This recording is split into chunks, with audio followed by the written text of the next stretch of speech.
So there's a lot of things in this family law case that happened 6 or 7 years ago that were pivotal in this community, but pivotal in this case.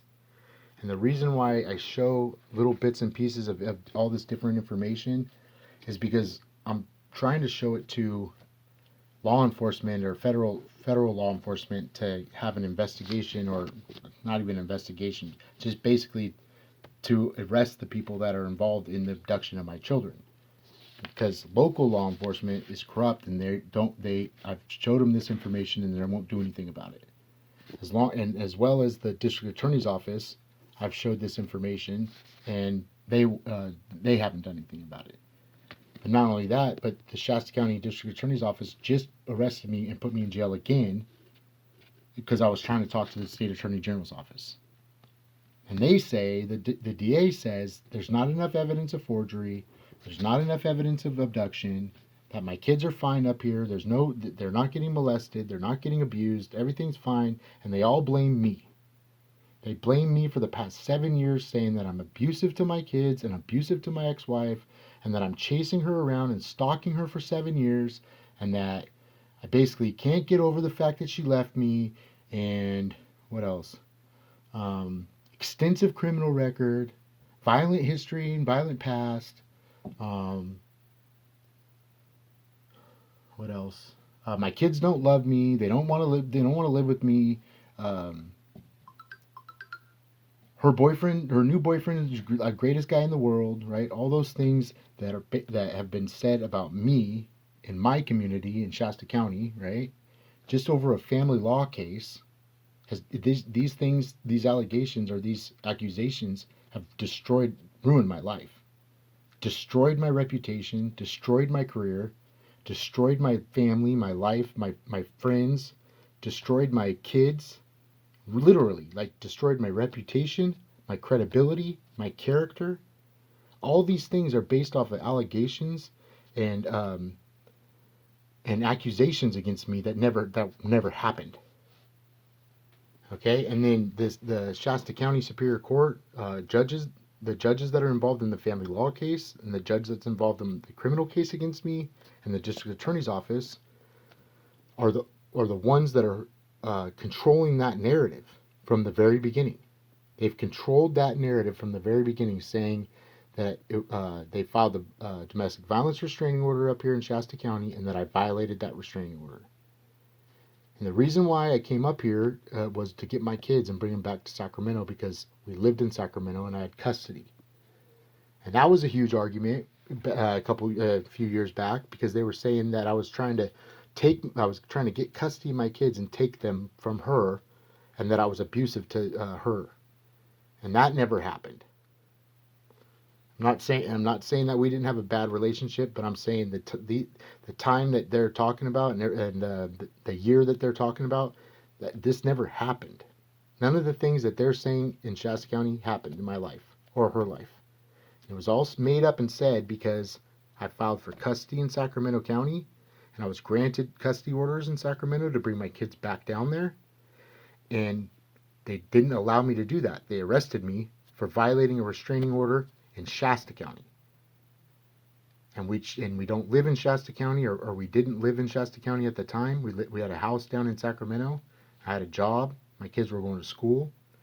And by law, the county that you live in is the county that you file your paperwork in for custody or child support.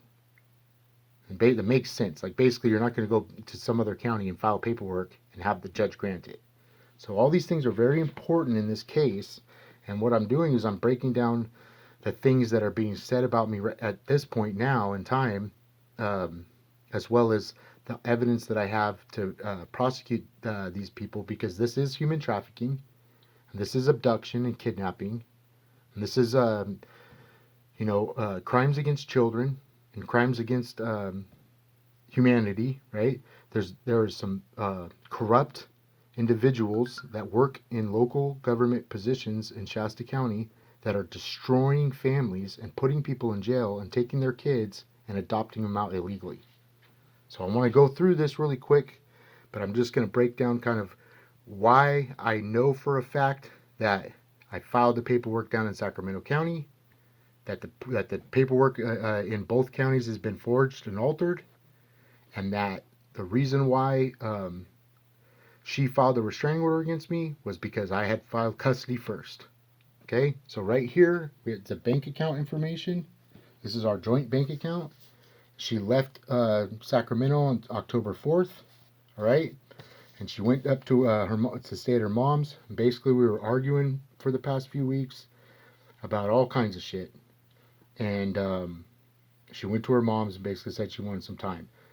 She'd had pulled the kids out of school for like 2 weeks, man. And the Roseville School District was calling me and telling me that my kids hadn't been to school in 2 weeks and that they were going to file a report, you know. And I was calling her and she wasn't answering the phone. So on October 5th, I filed for divorce and custody. 10-4, my divorce paperwork. It was $200. We have a joint bank account. She got an alert on her phone saying that I was paying this $200. She called me crying and asked me why I was filing for divorce. And I told her I was sick of tired of her leaving with the kids, taking off, not talking to me, not telling me what's going on, not answering the phone. This is now probably she's been doing this with my kids like the whole time we were married, and we were married for 10 years. And what she does is every time we get into an argument or fight, she picks the kids up and takes off and won't answer the phone. She uses my kids as manipulation to get me to do what she wants, or or to make me feel bad, or beg her to come home. And this time I was sick and tired of that shit, and so I filed for divorce on the 5th. Okay, that's important. These are phone records. Okay, I got these phone records from Verizon right after she left. Basically, I wanted to know what the hell was going on, and if she was talking to, if she had another boyfriend or something, if she was talking to him. So this is her phone number right here. It's not connected anymore, obviously. Verizon, right? And luckily, and this is important for me right now in this case, is luckily it'll show you the location of where your phone calls are coming in and out, right? And the time and date, right? Very simple. It's not me tracking her location or anything like that or stalking her. This is basically me just finding out who my wife's talking to on the phone, if she's cheating on me, because that was part of the issue, right? And this was done years and years ago, okay? But luckily for me at this point, it shows her location. Okay, so on the 4th of October, just like the bank account said, right? She's in Rio Linda, where we lived at, in Sacramento, right? Goes all the way up until she hits Zamora and Arbuckle. Zamora, 10-4. So that's the date that she's going up to Redding, October 4th, okay? Now she's in Redding. The next time she used the phone, 10-4, right? She's up there about 8 o'clock at night. This is the 5th, right? This is literally the 5th, the day that I filed for the divorce paperwork, right? So, does she call me? Is my phone number on here on the 5th?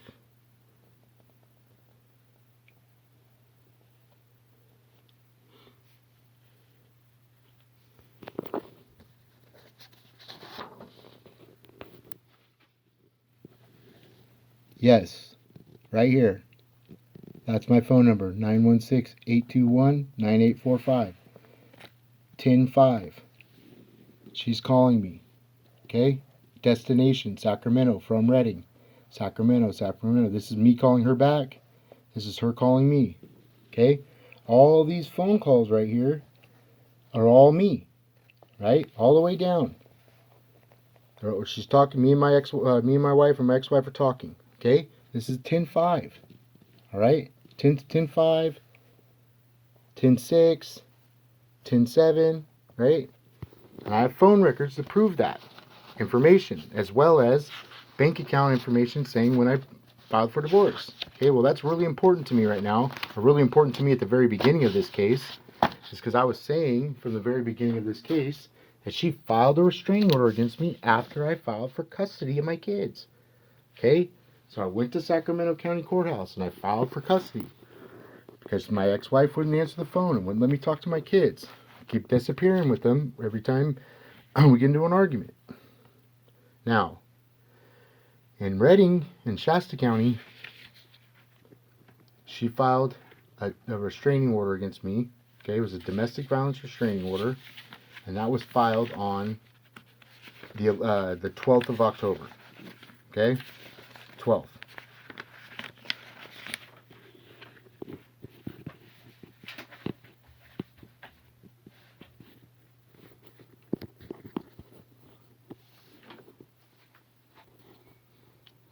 Here's that court order. Request for domestic violence restraining order. Here's the date, October 11th, right? I have the other one that's signed by the judge. It's the 12th, okay, of October. And what's happened and what's been happening in this case since the very beginning is originally there was an argument over who filed first the paperwork. Because in California, it's called a first to file state. And the reason why it's a first to file state is because there's been women and people and people filing restraining orders against people after they file for custody. I swear to God, this is why this law is in place. And so they call it a first to file state. So it's basically the first person that gets down to the courthouse and files paperwork. That person is the custody holder. Okay, child support and custody.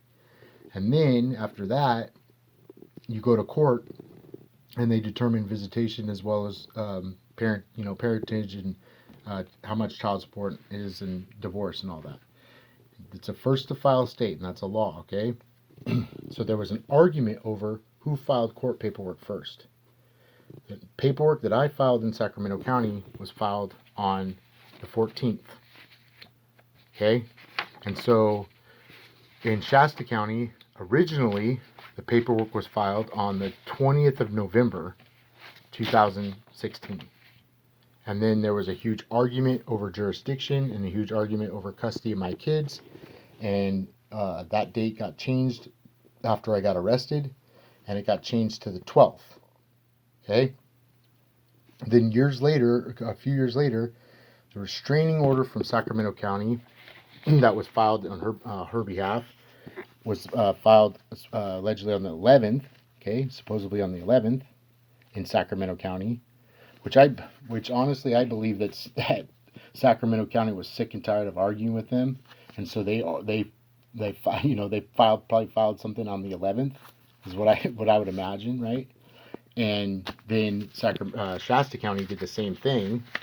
Okay, this is funny because this is two counties literally arguing over jurisdiction of this case back and forth. And so Shasta County did the same thing, and they backdated theirs to the 11th. Well, the other issue is that this paperwork originally was filed on like the 20th of November. But anyways, this got changed to the 11th. This is the restraining order that's filed in Shasta County. It's a request for domestic violence restraining order.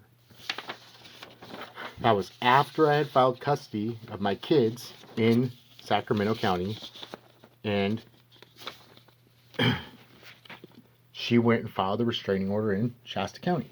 Okay, so I could go through all the things that were said on the restraining order. I mean, that's not really relevant at this point. We'll go over that, I guess, in another video. This right here, this I do not trust his emotional state at this time. Like none of this paperwork was filled out at the beginning of this case. This is all done later, and this is actually not her handwriting. And believe it or not, like just from the handwriting, like from right here, okay, to like right here, right? Like look at the difference in the handwriting, right? To like right up here. Like if there was a handwriting expert, you would be able to tell that this is different handwriting.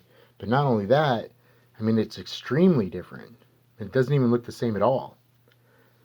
And I noticed a lot of those things were happening in this case, and that basically the documents and paperwork were being forged. Here's the biggest clue right here. This is typed in, okay, and then they changed the date. You can't even see the date of when this was filed originally, or why it was changed, right? And then this is the signature for that court order. This signature right here is supposedly my wife's signature for this request for domestic violence restraining order. Right, so here's their request for domestic violence restraining order. Her name, right? This is not her address.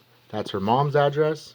So that's another thing, right? This should be all Sacramento County jurisdiction. And this is when it was supposedly filed. Okay. Now, this is supposedly her signature. It's not her signature. Not her signature at all. Not her handwriting. Not her signature. This is more like my wife's handwriting right here. That would be like, that's pretty much more like hers. I've kind of gotten used to, seeing her handwriting after the past few years. So, why is that important in this case? Why is that signature right there important in this case? Well, because this domestic violence restraining order, it's filed in Sacramento County for notice of hearing for Kendra for a court date on the 28th.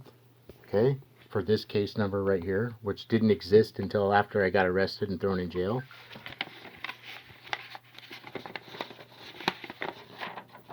Signed by a judge, dated by a judge. Supposedly this judge signed it at this date. Signed by a clerk, dated by a clerk, whatever squiggly line clerk that is. Probably, if I was this clerk, I probably wouldn't want to put my name on there either. Filed on the 11th in Sacramento County. Right? Everybody agrees to that. Request, same type of paperwork. Request for domestic violence restraining order. Another question I had kind of at the very beginning was like, why the paperwork didn't match up. Like if you filed a request for domestic violence restraining order in one county, why didn't you just file the same in both counties? So that was another thing that jumped out at me. This paperwork right here, it's all typed up. Got her name in there. This is typed, right? This is filed at this date, dated. Same paperwork, right? DV 100, same paperwork. Why couldn't you just take this paperwork and take it up to Sacramento County in the same day, like you said? Okay, this is way different. Look at that. That's all handwritten in. Her address. Same thing right here. All this right here is all added in, right? Same thing right here. Well, if these documents are forged documents and altered and changed, then that would be a good reason why you wouldn't just take the same copy, this copy here, and take it to Sacramento County, right? So I'll show you real quick.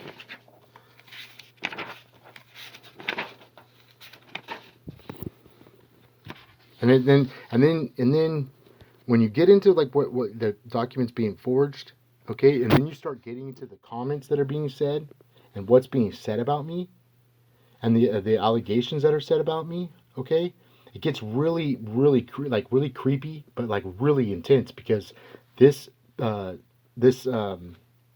description of what I did to her has dictated my life, has ruined my life, okay? And it says basically I grabbed her by the face, and demanded I get up, proceeded to punch me in the face, in the head, and the eyes, gave me a bloody nose. He raped me, made me orally copulate him, and strangled me. He then urinated on me and wouldn't let me leave.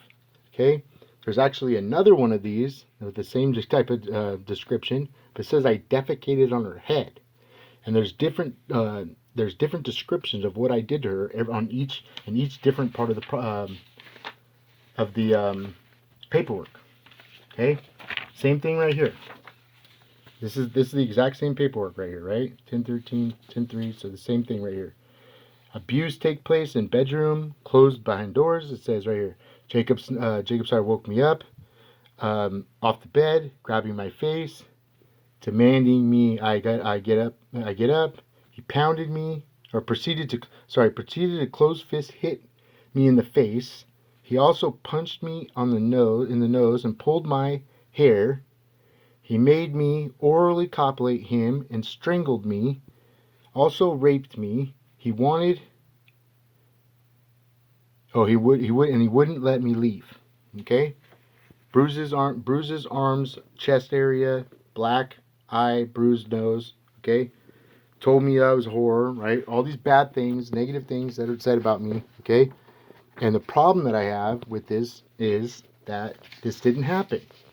But not only that, but this has been used to kidnap my kids, abduct my kids, and the fact that my kids have been up here for 6 years getting abused, and I can't get them away from this area. I've tried hundreds of times to take them back to Sacramento, and they won't let me because of because this right here, it's a domestic violence restraining order that was filed in Sacramento County that's forged. Okay, so let me show you real quick. 1011, Kendra Snyder, right? Look at the signature, okay?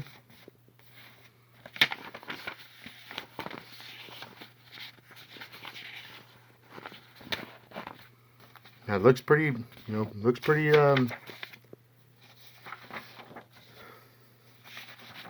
pretty self-explanatory, right? Look at that signature.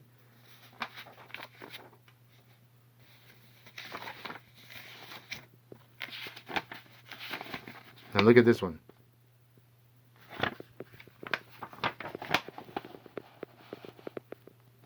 That's not even close to the same. It's not even the same K. Doesn't look the same S, nothing, none of it. That looks like a squiggly line. I've never seen Kendra. Kendra has really nice penmanship. She writes really neatly, and she also spells every word correctly. She used to get on me when we text message back and forth about pronunciation or punctuation and pronunciation and correct spelling. So every text message I've ever gotten from my wife since we were married for 10 years, I mean, think about that. For 10 years, every text message I ever got was correct spelling. Okay? And I've always seen her do her signature really pretty. This is somewhat similar to her signature, but it's very close. That would be more my guess that this one was correct, but this one, never. I've never seen anything like that. It's not even a K. It's not an S. It's just a squiggly line. And then the way that this was written out, okay, see, it's not the same. Not the same at all. Okay, look at the way that the date is. All right, look at the 6. Okay, look at the 6 and the lines. Right now, look at the 6. Way different. Right. I'm not a handwriting expert, but I mean, I've looked at these documents for the past 6 years of my life because it's the reason why my kids are abducted and beaten and abused and threatened and can't leave the area. Now my oldest son's 15 years old, and I'm pretty sure he's either in juvenile hall or in a mental hospital or out of the state somewhere, maybe illegally adopted out because of these forged documents. Okay, they've used these documents and this storyline and this excuse, right, to kidnap my kids, all the way from the very beginning. And the judge, and because it's in this county, in this case, in this jurisdiction or this county, I've had to deal with the same judge from the very beginning. Basically, the person that has forged these documents and signatures. Okay, the person that's aware of it and knows that it happened, and used those documents to control the outcome of this case is the same judge I've been arguing with or fighting with over jurisdiction and custody of my kids.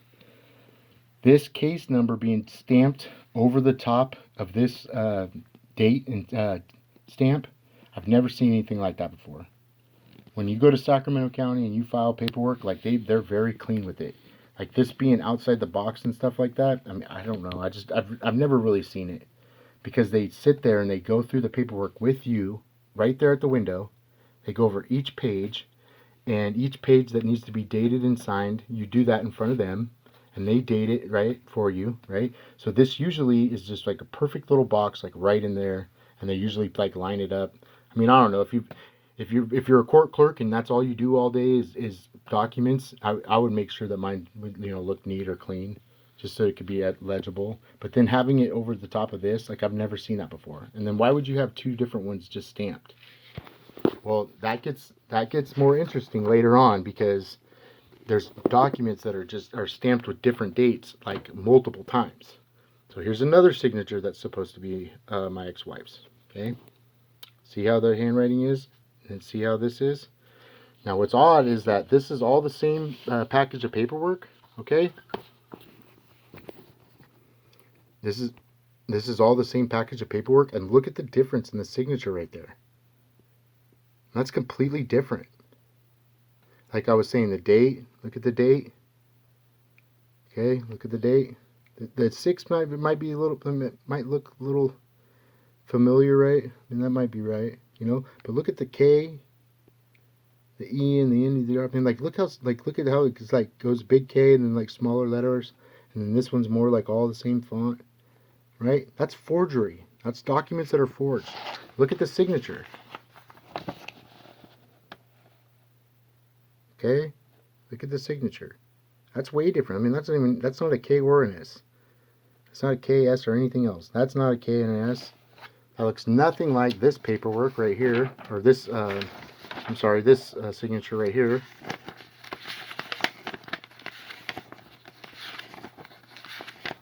Right here, right? Nothing like that, right? Not even the same font style, right? How the other one goes smaller and gets, goes down. This is nothing like that. Now, that's really important to me, and that's what I've been fighting with law enforcement in this county for the past 6-7 years, because this paperwork, like the UCCJEA, that's the Uniform Child Custody Jurisdiction Enforcement Act, and that literally is like the law to argue over jurisdiction. And because of a domestic violence restraining order, and because and all these nasty things have been said about me, basically the biased opinions and discriminatory remarks, right, have been used to justify violating the law, basically. But then when you start getting into more violations of the law, like forged documents, right, then you start realizing, like, wait a minute, okay, the kids have been abducted from Sacramento County and they need to be returned, right? They need to come back. This is another thing too, is when the paperwork is dated, right? When you don't usually handwrite your date into the where you sign. Okay, same with the judges usually. Now this I checked this signature in this. I mean, this looks pretty similar to the other one. Okay, the date, maybe he didn't have to date it or have it stamped, but when you sign your name, the court clerk right in front of the court clerk, you sign and date, and she dates it for you. So that date right there would have been dated by the court clerk, typically. Okay, so the fact that none of that's done that way, okay, to me, you know what I mean, and then all the signatures, right, like to me, and I'm sure everybody else in law enforcement and attorneys and judges, this document right here, that was filed in Sacramento County, right? This document right here on the 11th, right here, is illegal. Doesn't work. It's not proper legal process to filing court paperwork. It's not filed legally, and it's not filed with the right proper signatures. Okay? Now, immediately, how I would look at these things, or like if I was a detective or investigator, prosecutor, if I seen somebody with forged documents and signatures, and they were using that for custody, I would have them arrested for abduction immediately.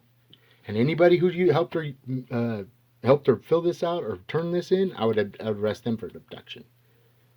But then not only that, is if somebody was using this to control the outcome of this case and custody of 3 children, and they were basically using this the entire time to argue over jurisdiction, I would have them arrested. And I don't care if it's a judge or or a congressman or a priest or a nun. If you're using these documents to control the outcome of this case in custody, then that is abduction. And then when you get into where My kids are getting abused and sexually abused up here and sexually assaulted. And everybody's arguing over jurisdiction and arguing over this paperwork. And everybody's arguing over custody of my kids. And I'm keep getting arrested. Every fucking year I get arrested. More every time. I bring this shit up, right? I get arrested again. Last year they arrested me for child abuse. I never fucking hurt my kids, ever. I'm 43 years old, and my oldest son is 15 years old. So that means the entire time of his life, he's 15, nothing ever happened to him. And there's never been any abuse or neglect. And last year I got arrested for abuse, child abuse, because I contacted the state attorney general's office. And the reason why they put me in jail for the abuse was ridiculous. The police report said it was that my son stepped on a nail. God bless.